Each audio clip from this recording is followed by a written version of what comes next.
তো হয়ে গেছে, ওয়েলকাম টু অ্যানাদার ব্লগ। এটা অ্যাকচুয়ালি বকখালির পার্ট 3। যারা বকখালি পার্ট 1 and 2 দেখোনি তারা অনেক কিছু মিস করেছো, আমি গ্যারান্টি দিয়ে বলতে পারি। তাই 1 and 2, পার্ট 1 and 2 দুটো দেখে এসো, তারপরে এই ব্লগটা দেখো, নাহলে অনেক কিছু মিস করে যেতে পারে, আমি বলতে পারি। তো এখন আমরা বাড়িতেই যাচ্ছিলাম।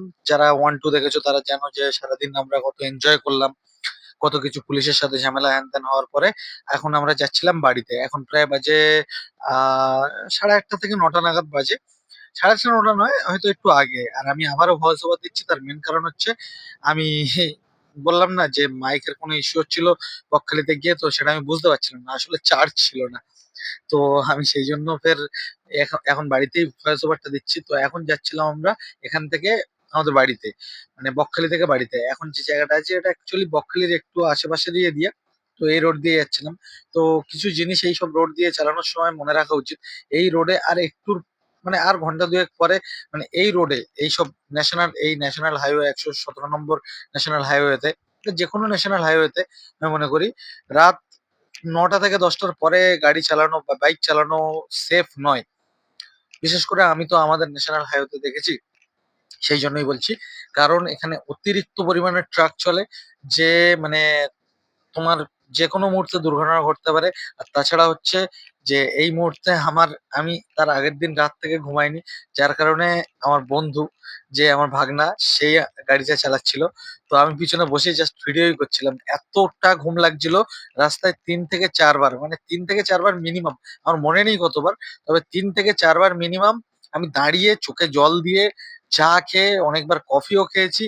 কিন্তু তাও মানে আমি যখন দেখছিলাম না, আমি জাস্ট ভিডিওটা করছিলাম হয়তো, কিন্তু আমি যখন দেখছিলাম যে ভিডিওটা, তখন মানে আমি সামনে থেকে চোখ দিয়ে দেখছিলাম যখন, তখন আমি নিজে সিরিয়াসলি বুঝতে পারছিলাম না সামনে কি গাড়ি আসছে, কটা লোক আছে, কি আছে। আমি সিরিয়াসলি মানে আমার যেন সেই নেশায় থাকলে মানুষ যেরকম হয় সেরকম ছিল।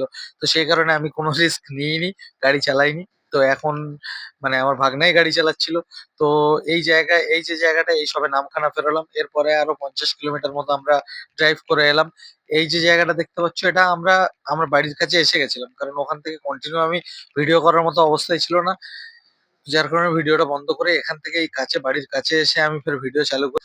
যারা কলকাতা থেকে দেখছো তারা হয়তো জানবে যে এই টাইমে পূজা হচ্ছিল, কেমন কেমন মানে চারিদিকের নানান রকম রঙে সেজে উঠেছিল।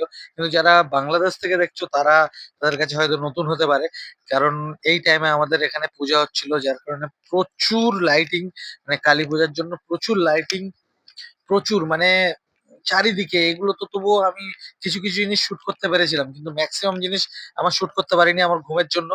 তো সেই কারণে মানে ছেড়ে গেছে। এইটা মেন জিনিস, সত্যি কথা বলতে। তোমরা যখন কোথাও ট্যুরে যাবে, কিছুতে যাবে, তো অবশ্যই ঘুমটা খুব ইম্পর্টেন্ট জিনিস। পুরো 8 থেকে 10 ঘন্টা, 10 ঘন্টা, অনেকের 10 ঘন্টা লাগে, কিন্তু আমার 8 ঘন্টা লাগে। ঘুমিয়ে তারপরে যাবে অবশ্যই করে, নাহলে সত্যি কথা বলছি অনেক কিছু মিস করবে। আসার সময় অনেক কিছু আমি যেমন মিস করেছি, দেখতে পাচ্ছ চারিদিকে, মানে এরকম সব জায়গায় ছিল কম বেশি। ঠিক আছে, চারিদিকে খালি নানান ধরনের লাইটে, মানে খুব সুন্দর লাগে জিনিসগুলো দেখতে পাচ্ছ সামনে। তারপরে আমার বাড়ির কাছে অলমোস্ট এসে গেছিলাম। এখানে থেকে আমার বন্ধুরাও নিজের বাড়িতে চলে গেল, আমি নিজের বাড়িতে চলে গেলাম। এন্ড এখানেই ব্লগটা শেষ করলাম।